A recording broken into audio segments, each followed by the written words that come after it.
नमस्कार, knocking-news.com में आपका स्वागत है। मैं हूं गिरिजेश वशिष्ठ। बहुत सारे लोग कह रहे थे कि भाई पेटीएम वाले पे आप बना दीजिए। मैंने कहा बजट आ रहा है, बजट पे बनाएंगे ना। पेटीएम में लोग बहुत जानना चाहते हैं। पहले तो मुझे लगा सब जगह इतने न्यूज़ चैनल्स पे कर रहे हैं तो क्या ज़रूरत है, लेकिन अब समझ में आया कि पेटीएम के बारे में बहुत सारी जानकारियाँ जो आप तक नहीं पहुँची हैं। दरअसल हुआ यह है कि पेटीएम का पेमेंट बैंक जो है उस ऑपरेशन पे, उस कंपनी पे रोक लगा दी गई है। तो ये पेमेंट बैंक क्या होता है? पेमेंट बैंक मतलब ऐसा बैंकिंग सिस्टम, ऐसा बैंक जिस बैंक में, जो बैंक लोगों को लोन वो नहीं दे सकता, लोगों को उस तरह से लोन दे के और वो पैसा नहीं बना सकता। तो इस बैंक का क्या काम था? दरअसल ये आपके पैसे अपने पास रखता था कुछ अस्थाई तौर पे, जैसे कि, और उन पैसों को ये आरबीआई की सिक्योरिटीज में दूसरी जगह लगाता था। तो आपने जैसे कहा कि मेरा फास्टैग है साहब, तो उसने कहा कि फास्टैग के लिए 200 रुपये सिक्योरिटी रहेगी, पेटीएम के वॉलेट में रखने पड़ेंगे आपको पैसे। तो आप जो पैसे रखते थे वो पेटीएम के वॉलेट में 200 रुपये आपके पड़े रहते थे सिक्योरिटी वाले। अब आपने फास्टैग यूज किए, 1000 रुपये का रिचार्ज करा लिया। अब जब तक आप यात्रा नहीं कर रहे हैं उस 1000 रुपये की, तब तक वो पैसे उसके पास रहते थे। इसी तरह से एक भारत सरकार ने एक सिस्टम बनाया था कि आप जब ट्रैवलिंग वगैरह करते हैं तो एक कार्ड होता है, वही मेट्रो में चल जाएगा, वही बस में चल जाएगा, वही सब जगह चल जाएगा। तो उस तरह के जो कार्ड होते हैं उसमें भी आप पैसे जमा करते हैं। इसके अलावा पेटीएम वॉलेट होता था, जैसे कि आप जाते थे, आपके पड़ोस के जो दुकानदार हैं तो उनके पास वो स्पीकर वाला सिस्टम रखा होता है, आपने देखा होगा। तो जैसे ही आप पेटीएम को पेमेंट करते हैं, वो पेमेंट जो है, अगर यूपीआई पेमेंट नहीं है तो पेटीएम के वॉलेट में चला जाता है। और वो जो दुकानदार भला आदमी है, उसको जब अपने पैसे चाहिए होते हैं, उसके अकाउंट में से विड्रॉ करने होते हैं, बैंक में ट्रांसफर करने होते हैं, तो एक लिमिट से ज़्यादा पैसों के लिए वो पेटीएम से वसूली करता है। पेटीएम का पेमेंट, कुछ लोग पेटीएम पेमेंट बैंक में अपना अकाउंट ही खोल लेते थे कि वहीं पे पैसा मंगा लेते, वहीं से दे देते थे। एक आपके मोबाइल नंबर के साथ में कुछ करके आपको एक अकाउंट मिल जाता था। तो होता यह था कि आपका बहुत सारा पैसा पेटीएम के पास पड़ा रहता था और उससे वो भुगतान करते थे। तो अब आरबीआई ने कहा कि भाई ये जो पैसा है आपका, अब इस पैसे को आप नहीं रख पाओगे क्योंकि हमें आप पे भरोसा नहीं है। तो अब क्या हो गया? तो अब जीपे जैसे होता था ना, जीपे का कोई वॉलेट नहीं होता। जीपे में आप पैसे जमा करके नहीं रख सकते हो। हालांकि उन्होंने आप इंस्टेंट पेमेंट का कोई सिस्टम करा हुआ, उसमें 1000-2000 रुपये आप रख लो। अन्यथा जीपे आपका जो पैसा होता है वो यूपीआई से ट्रांसफर करता है। यूपीआई मतलब आपने पेमेंट किया तो आपके बैंक से निकला, सामने वाले के बैंक में चला गया, ना तो पेटीएम के पास कुछ पड़ेगा ना जीपे के पास कुछ पड़ेगा। वो था यूपीआई पेमेंट। तो उसमें बीच में इन लोगों के पास पैसा रखने का कोई स्कोप नहीं है। ये सिर्फ एक तरह का संचार माध्यम है। आपने इसके जरिए मैसेज किया, मेरे बैंक को मैसेज गया और उस मैसेज से मेरे बैंक ने आपके बैंक को, या आपने किया तो आपके बैंक ने मेरे बैंक को पैसा ट्रांसफर कर दिया। ये बीच में कुछ नहीं थे, ये मैसेंजर था। सरकार ने इस यूपीआई पेमेंट को बहुत ग्लोरीफाई किया। बीच में ठहर के बता दूं कि यूपीआई पेमेंट का मतलब क्या है। यूपीआई पेमेंट का मतलब यह है कि भारत के देश के लोगों का सारा पैसा बैंक में ही रहेगा। पहले हम एटीएम से पैसा निकाल के लाते थे, कैश आपके पास होता था, आपके पास पैसे की ताकत होती थी। अगर आपके पास 1 लाख रुपए कैश पड़ा हुआ है तो वो 1 लाख रुपए कैश आपकी मर्जी पे है, आपका बैंक उसको ब्लॉक नहीं कर सकता, सरकार उसको ब्लॉक नहीं कर सकती, और सरकार खाता सीज करना चाहे तो भी वो 1 लाख रुपए आपके पास रहेंगे। दूसरा, इस सरकार की गुलामी के अलावा, देखिए सरकार होती है, दुनिया में अलग अलग परिस्थितियां आती हैं, अलग अलग तरह के हालात बनते हैं, और जब सरकारें तानाशाही लाने पर आती हैं तो उनके लिए ये बहुत बड़ा हथियार बन जाता है। तो एक तरह से नागरिक स्वतंत्रता का शत्रु भी है ये सिस्टम। इसके अलावा सिस्टम में बैंकों की भी बल्ले बल्ले है। पैसा आपके पास रहने ही नहीं है। मेरे अकाउंट से दूसरे अकाउंट में गया तो भी वो बैंक के पास गया। तो जनता के पास कुछ पैसा ही नहीं है, सारा पैसा बैंकों के पास में, और बैंक हमारे पैसे के होल्डर हैं, उनके पास रहता है। लेकिन पेटीएम जो है उसमें अब आप यूपीआई पेमेंट तो कर पाएंगे, बाकी के सारे काम खत्म। जैसे कि आप पहले फास्टैग चार्ज करते थे तो अकाउंट में पैसे जाते थे, फिर उस पैसे वो पेटीएम अपने पास रखता था जब तक आप आगे भुगतान ना करें। इसी तरह की बहुत सारी जो सुविधाएं थी जिनमें पैसे पे पेटीएम की नजर होती थी, पेटीएम के खजाने में जो पैसा जाता था, उनको बंद कर दिया गया है। और वो सारे काम पेटीएम पेमेंट बैंक नाम से एक कंपनी थी, उसके जरिए होते थे, जो पेटीएम की कंपनी है मेन 197 कम्युनिकेशंस, उसके अंडर में थी वो। तो अब पेटीएम पेमेंट पे रोक लगा दी गई है। तो अब आपके जो पैसे वहां फंस गए हैं, मान लीजिए आप दुकानदार हैं, आपने सामान बेचा, अब आपका जो वॉलेट में पैसा आया, तो आरबीआई ने कहा भैया 1 मार्च से पहले निकाल लो उसको, 29 तारीख तक। जिसके भी पैसे हैं, जिसको पैसे लेने हैं या जिसको पैसे देने हैं पेटीएम के अकाउंट में, वो काम आप 29 मार्च तक निपटा लो। 1 मार्च से 15 मार्च का समय पेटीएम को दिया, उसके बाद उसको सारा हिसाब सरकार को देना पड़ेगा। तो अब ये किया क्यों, इसको अगर देखना है तो उन्होंने बहुत सारी गड़बड़ें की हैं। सरकार कंट्रोल रखना चाहती है कि किसका पैसा कौन सा है, किसका नहीं है, सब कुछ सरकार को पता होना चाहिए। किस आदमी के पास खाते में कितने पैसे हैं, उसको वो अपनी लगान वसूली में, टैक्स वसूली जिसको कहते हो आप, उसमें वो इस्तेमाल करना चाहती है। और भी बहुत सारे तरीके हैं जिसमें वो अपनी कंट्रोल रखना चाहती है। एक एक पैसे पे आपकी नज़र रहनी चाहिए सरकार की। सरकार को सेवा करने के लिए रखा था, अब वो आपको नियंत्रित कर रही है। तो वो काम केवाईसी अगर नहीं होगी तो नहीं हो पाएगा। अगर केवाईसी होगी तो आधार नंबर होगा, आपका पैन नंबर होगा, सारी चीज़ें होंगी, तो उससे क्या होगा, आपका बैंक आपको पहचानेगा और सरकार भी पहचानेगी। ये 8 खाते इस आधार नंबर वाले पास हैं। बहुत ज़्यादा जुलूस निकाल रहा था। आने वाले समय में ये होगा, आप देखोगे। मैं जितनी भविष्यवाणियां करता हूं सही निकलती हैं। जो कुछ बताया था, अभी हाल में जो बताया था सरकार को लेके, वो सब आपके सामने आ गया। खैर, तो वो केवाईसी गाइडलाइंस जो हैं, वो आप जो सरकार ने बनाई है, उसका पालन करना पड़ेगा। लेकिन पेटीएम दाएं बाएं कर रहा था। तो अगर केवाईसी गाइडलाइंस नहीं होंगी तो पेटीएम के खाते में जो पैसा पड़ा है पेटीएम बैंक में, वो किसका पैसा है, कौन सा पैसा है, काला धन है, यहाँ का धन है, वहाँ का धन है, इसको लेकर कोई जानकारी पेटीएम नहीं दे रहा था। जिसने करा लिया उसने करा लिया।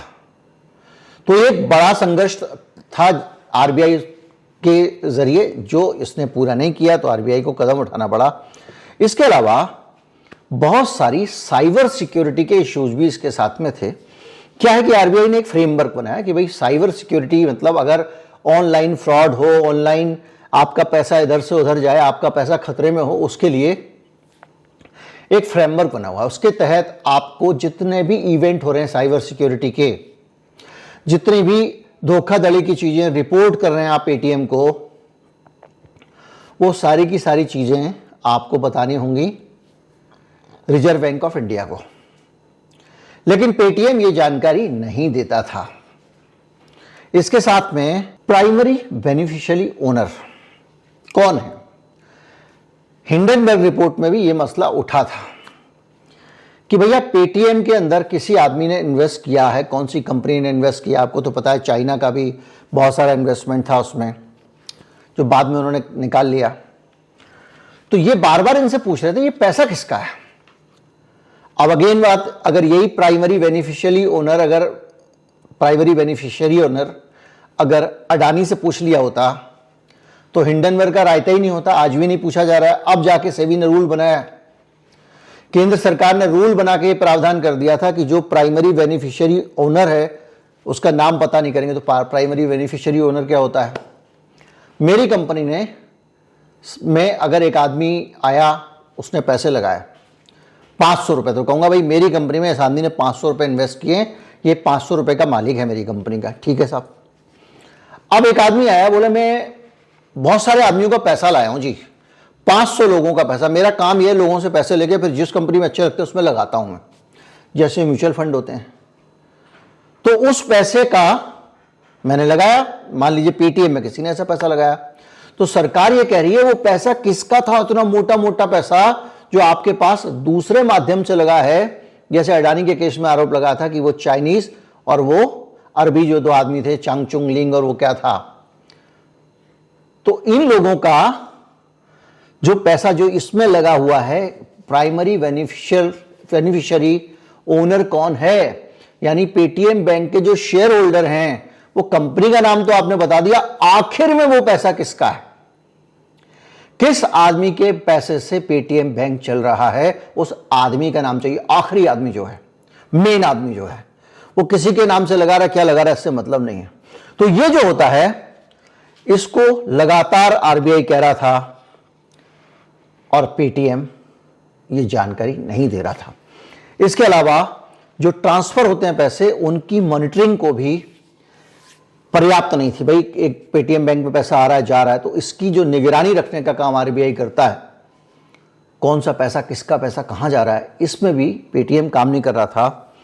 और इसके साथ साथ जो सीलिंग वायलेशन है कि एक दिन में अधिकतम इतने पैसे यहां से वहां जा सकते हैं, वो सर्विसेज के बारे में भी ये आरबीआई को नहीं बता रहा था। अब अगर आप देखें तो पेटीएम जो कुछ कर रहा था, ये सारी चीजें गंभीर हैं।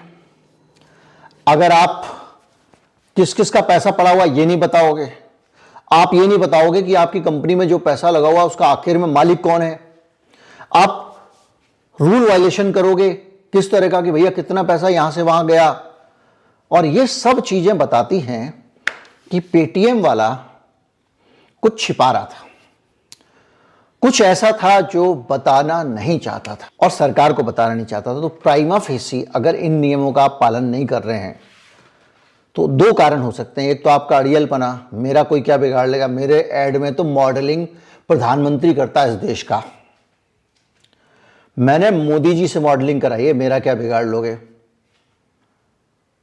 ये वजह हो सकती है। फिर बड़े बड़े नेताओं के साथ आप सेल्फी आपने देखी ली किस तरह से, बीजेपी और सरकार के सभी नेताओं के साथ। मैंने राहुल गांधी के साथ भी ढूंढी थी, किसी और के साथ मिल जाए, नहीं मिली। तो ये सारी चीजें हैं जो आपको बता रही हैं कि इस पूरे मामले में एक बड़ी कहीं ना कहीं गड़बड़ है, और आरबीआई इस गड़बड़ को बहुत समय तक ये सारे फोटो देख देख के ना झेलता रहा।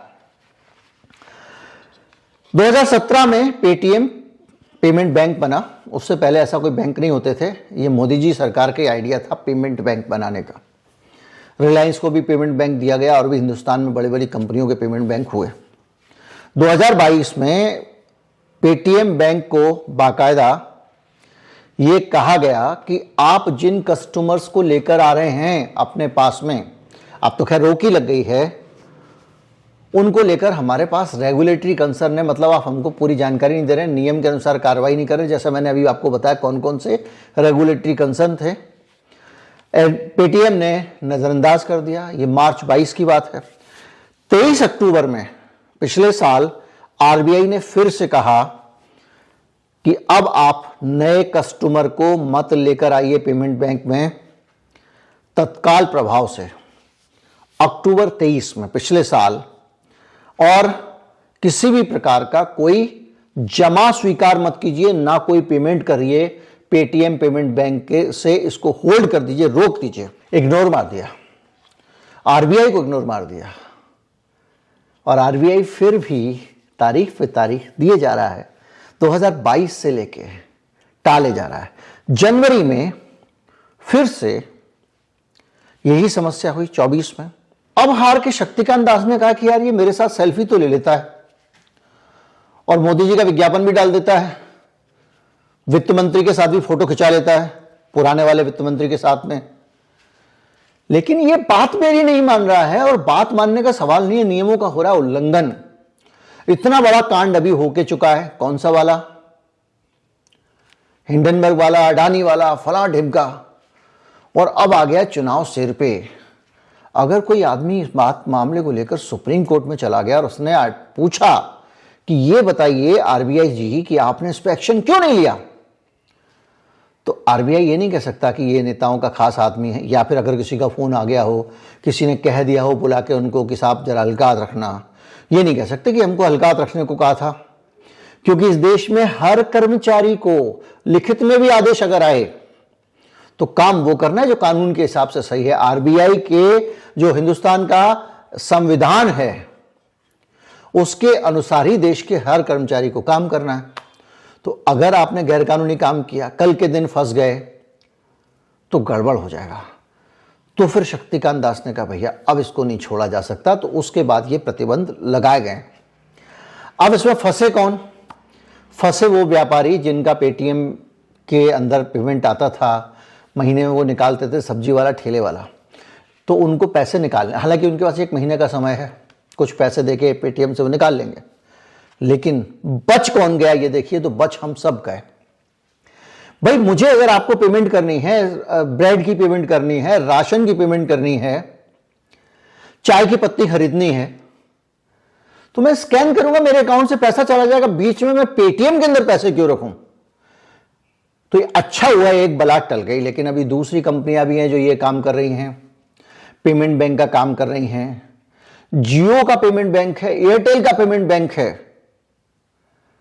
तो इसके बाद इन लोगों के पेमेंट बैंक की हो गई है चांदी। अब इसके पीछे आप कॉन्स्पिरेसी ढूंढना चाहें तो बहुत सारी ढूंढ सकते हैं, ये भी ढूंढ सकते हैं कि फोटो तो बहुत खिंचाया, नाम तो बहुत किया, जरूरत पड़ने पर काम नहीं आए। विजय शेखर शर्मा जी, पेटीएम वाले, दूसरा तैयार बैठा हुआ था। अब ये अंदर खाते की बातें होती हैं, जो बहुत सारी अंदर की चीज़ें होती हैं, मेरे पास भी निकल के आ रही हैं, लेकिन बगैर प्रमाण के कैसे कर दिया जाए। उम्मीद करता हूँ वीडियो आपको अच्छा लगा होगा। अच्छा लगा हो तो ज़्यादा से ज़्यादा लोगों तक पहुँचाएँ, चैनल को सब्सक्राइब कर लें और निचोड़ में ये समझ लें कि इस फैसले का सिर्फ ये मतलब है कि पेटीएम अब अपने पास आपका 1 रुपया भी नहीं रख पाएगा। इधर से पैसा केवल ये संदेश पहुंचाएगा पेटीएम कि ये आदमी चाहता है कि इसको इतने रुपए दे दिए जाए और वो पैसे बैंक से बैंक में चले जाएंगे, बस। अब आप ना तो फास्टैग में, ना वो ट्रांसपोर्ट वाला जो कार्ड होता है उसमें, या किसी और चीज में कोई भी पैसा पेटीएम आपसे नहीं ले पाएगा। ये एक निचोड़ है। 29 तारीख तक का तमाशा, जितना मजा लेना है पेटीएम को ले ले। इस बीच में 29 तारीख के बीच में पेटीएम अगर कुछ मैनेज कर लेता है तो फिर सिलसिला फिर चालू हो जाएगा। नमस्कार, जय हिंद।